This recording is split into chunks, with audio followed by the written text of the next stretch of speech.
De Eva a Maria, a Mãe Católica, Frei Jean-Dominique Fabre. Prefácio. Quando eu li pela primeira vez De Eva a Maria, de Jean-Dominique O.P., senti-me em casa. Uso a expressão tão conhecida numa tentativa de expor o sentimento que me ocorreu nesta ocasião e que só se fez confirmado nas leituras seguintes. Numa primeira análise dessa espécie de comunhão que sinto com o pensamento do autor, poderia atribuí-la ao fato de nos conhecermos, de termos tido bons momentos de convivência, de termos desenvolvido uma amizade sacerdotal e religiosa. Isso tudo é verdade, mas não explica o que eu sinto com este livro. Creio poder dizer que em diversos pontos do seu texto, Jean-Dominique expôs seu pensamento com ideias, exemplos, imagens, que eu mesmo costumo usar nas formações que dou para os casais, o que acarreta este conforto, esta comunhão que sinto na leitura do seu livro. Evidentemente, não poderia me limitar na apresentação do livro a este aspecto pessoal. Há outros pontos que contribuíram para a minha agradável apreciação. Um deles é o fato de o autor ter conseguido tratar de um assunto tão presente em muitas obras publicadas, sem cair nos escolhos que outros não souberam evitar. Um desses obstáculos aparece na simples reedição de livros dos séculos XVIII ou XIX, que são corretos na doutrina, porém antiquados nos costumes, na linguagem, nos exemplos. Tornaram a leitura pesadas por excessos de exemplos, pecam por um casuísmo pouco convincente para as almas de hoje. Apesar da boa intenção, esses livros se tornam pouco atrativos, exigindo um esforço desproporcional para se terminar a leitura com proveito. Em alguns casos, esse tipo de leitura vem também carregada de excessos nas exigências morais que ultrapassam a questão da moralidade, invadindo a região dos costumes que variam com o tempo e com o lugar. Como aquele famoso livro do século XIX, muito em voga nas regiões de missões, em que o autor proíbe as mulheres de pentear os cabelos. É claro que não sobrará uma só mulher atual que continuará a leitura após tão extravagante obrigação. Uma coisa é ensinar-lhes a controlar sua tendência à vaidade corporal, outra coisa é proibir o asseio normal de qualquer pessoa de bem. Outros doutos livros publicados exigem um tal estado de espírito para serem lidos que raramente se encontra uma mulher inclinada a saborear as longas e arcaicas elevações que floreiam e rodeiam assuntos repetidos ao longo de dezenas ou centenas de páginas. E as pobres mocinhas que preparam seu casamento nos dias de hoje se sentem entediadas, perdidas, aborrecidas por não encontrarem ali uma formação espiritual viva e estimulante para o seu novo lar. O livro de Eva Maria, ao contrário, oferece a elas justamente o que falta naquela literatura antiquada. Princípios perenes examinados diante das práticas comuns de um lar católico atual, os quais apresentam soluções realistas, verdadeiras e que não fogem ao bom senso. É comum encontrarmos nos padres fiéis à tradição a preocupação pela formação dos casais, para que eles saibam imprimir em suas casas, nas famílias católicas, os critérios universais que regem a vida da família, além dos detalhes particulares que formam o conjunto de costumes herdados dos antigos, mas vividos dentro do contexto atual. Creio ser de Chesterton o pensamento de que o homem é um animal que caminha resolutamente para o futuro com os olhos postos no passado. Procura os princípios, os critérios, nos pontos que permanecem invariáveis ao longo do tempo. Por outro lado, vive no seu tempo de acordo com as práticas lícitas, boas ou pelo menos aceitáveis que emanam da sociedade em que vive. Assim é que os casais atuais devem conhecer os critérios que estabelecem a ordem da autoridade e a ordem da caridade dentro do lar. Até onde vai a autoridade do marido? Qual a importância e o limite da autoridade da esposa? Como essa união de autoridades é cimentada pelo amor que une as vontades em uma só? O drama por que passam os jovens casais é que houve uma solução de continuidade na transmissão desses princípios, outrora ensinados de pai para filho, de mãe para filha. As revoluções que voltaram a eclodir na nossa sociedade a partir do fim da Segunda Guerra, que se acentuaram nos anos 60 pelo excesso de liberdade aclamados por todo o mundo, tiraram dos pais os frutos da boa educação que tinham recebidos de outras épocas mais católicas. A maioria dos homens não percebeu que esse liberalismo criou o monstro social, que 20 anos mais tarde não permitiria mais aos pais ensinarem aos seus filhos os princípios que fundamentam a vida social. A prática das virtudes, o combate ao vício, ao erro, ao pecado, o respeito pelos mais velhos na saudável prática do quarto mandamento, a busca do bem comum, baseada no princípio de que o todo é mais do que a parte, e assim por diante. Muito antes de chegarmos na situação atual de destruição da família, o mundo começou a perceber os abalos sísmicos que se transformariam em terremotos e erupções vulcânicas na vida das famílias na segunda metade do século XX e, sobretudo, nessas primeiras décadas do nosso século. Ouso tomar um exemplo dessas mudanças drásticas na vida social nas campanhas do século XIX pelo direito ao voto por parte das mulheres.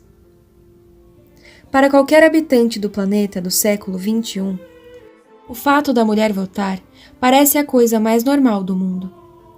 Mas para o mundo dos anos 1800, o voto feminino significa uma quebra da ordem própria da sociedade familiar e da sociedade civil. Sabemos que a literatura ou o cinema exageram a rudeza dos homens da época, pintando-os como machistas e orgulhosos, a fim de formarem a opinião pública no sentido da emancipação da mulher, do feminismo e de outras bandeiras próprias aos esquerdistas. E conseguiram. Do nosso lado, devemos analisar os acontecimentos de modo mais realista, buscando as bases da verdade longe da manipulação espúria desta opinião pública. Uma mulher católica nos dias de hoje, formada pelos critérios da verdade, deve ser capaz de perceber quão artificial é para ela votar. Sendo ela casada, o voto do marido deveria representar o voto dela, visto que os dois estão unidos num único pensamento. Debatem, conversam, buscam as melhores soluções para o bem comum, e a família é assim representada pelo voto do chefe da casa. Isso bastaria para servir de critério na escolha dos governantes. Igualmente para o pensamento dos filhos já mais velhos em relação ao pai. Para as pessoas do mundo sem a Igreja Católica, essa situação parece absurda, pois respiram o liberalismo, do individualismo, que atomiza as forças sociais quando ensinam e agem como se o indivíduo fosse a base da sociedade. Perdem a noção da família como sendo esta base e destroem assim a força de qualquer sociedade humana. Vejam que não estou aqui fazendo uma campanha contra o voto da mulher, longe de mim. O que procuro mostrar é que para uma sociedade melhor estruturada no seu espírito, havia redundância no fato da mulher votar, o que acarretava maiores gastos, maior burocracia e maiores possibilidades de fraudes. Para as mulheres do século XIX, o voto delas seria quase sempre a repetição do voto do marido ou do seu pai. Crescem nominalmente os votos, mas as proporções permanecem idênticas, supondo haver um bom espírito no lar católico que impediria qualquer manifestação das revoltas e ódios que só existem onde não reina a ordem da caridade.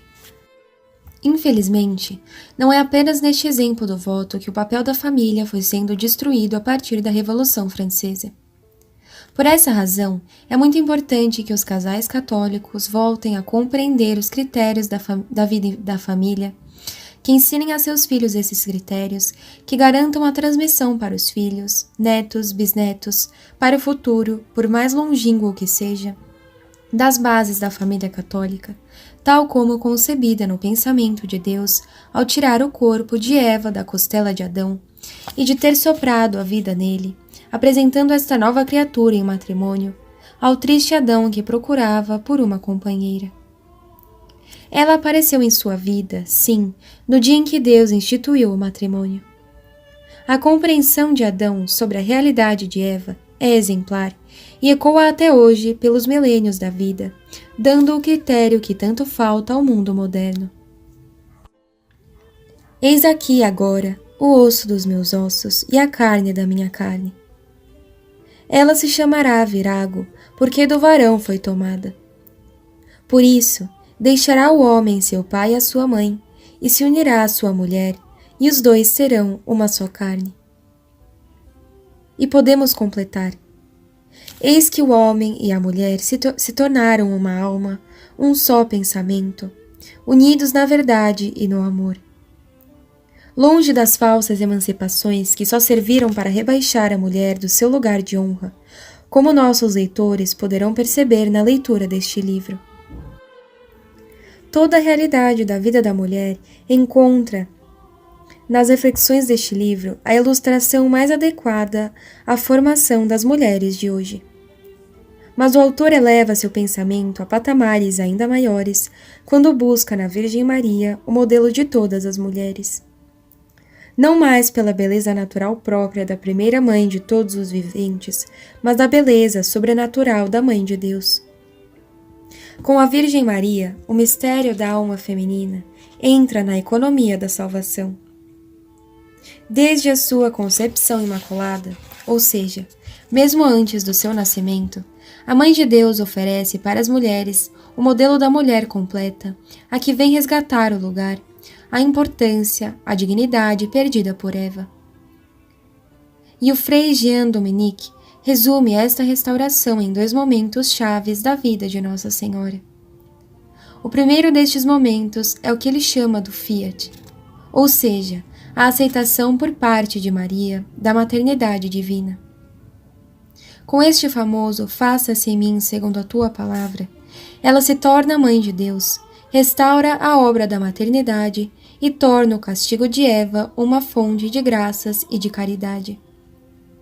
O segundo momento é o Stabat, ou seja, o sacrifício que aquela mesma mãe oferece junto com o seu filho crucificado, vendo-o morrer na cruz redentora. Mulher, eis aí o teu filho. Filho, eis aí a tua mãe.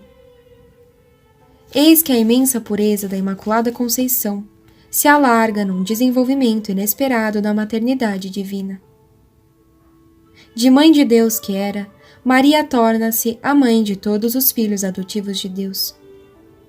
Por acréscimo, a Mãe Católica é agraciada com a grandeza do modelo que ela encontra na Virgem Mãe e liberta-se da escravidão do mundo moderno que a enganou, fazendo da mulher moderna objeto de sedução, de autonomia e de pecado. Creio poder dizer que o livro De Eva a Maria, do Frei Jean Dominique Op, vem ocupar um espaço ainda vago na literatura católica do nosso tempo. E este espaço será em breve completado por outro livrinho do mesmo autor, O Pai de Família, que iremos também publicar. Dom Lourenço Fleshman, OSB.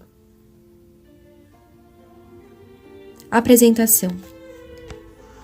Certo prelado, assistindo ao enterro de sua mãe, expressou assim o seu pensamento. Deus fez o coração do homem de tal maneira que ele não consiga aceitar ver sua própria mãe morrer. Ele traduzia que, dessa maneira, o sentimento de admiração e de amor que faz surgir em toda a alma de filho o nome de sua mãe. Como pode morrer aquela que me deu a vida? Como pode secar a fonte de tanta dedicação e benefícios? Por detrás da face de sua mãe, o filho sente um poço sem fundo, um tesouro inesgotável. A maternidade será também para ele um mistério admirável. Esse temor reverencial suscitado pela simples palavra mãe aparece nas horas cruciais da existência. Quem nunca ouviu o relato de algum bandido retido no caminho do crime pela lembrança de sua mãe? No exato momento de realizar o ato irreparável, surgiu aos olhos do malfeitor a face de sua mãe, com o espetáculo de suas virtudes secretas e de seus sacrifícios. A mãe ocupa um lugar tão grande na vida de um homem e na da sociedade, que convém considerar por um momento esse segredo para tentar desvendá-lo. Esse trabalho se torna ainda mais urgente, uma vez que a sociedade contemporânea parece manifestar um real desprezo pela maternidade. A queda da taxa de natalidade, o aborto e os meios de contracepção, o ritmo de vida de várias mulheres, a vestimenta e a moral, tudo isso contribui para desnaturar e desvalorizar a vocação feminina. É, portanto, necessário desenvolver às mães católicas e às jovens moças que se preparam para esta missão a noção exata, o amor e o orgulho da sua vocação. As Sagradas Escrituras são uma preciosa ajuda para aprofundar este assunto, apresentando os dois exemplos mais eminentes de maternidade católica: o de Eva, primeira esposa e primeira mãe, e o da Santíssima Virgem Maria, a Santa Mãe de Deus, bendita entre todas as mulheres, revelando assim os grandes eixos da vocação da mulher e da mãe católica. Não se trata de esgotar aqui tudo sobre a vida da mãe de família, nem de dar todos os conselhos práticos que ela teria o direito de esperar, mas de esclarecer, à luz da fé, a grandeza e os deveres da maternidade católica.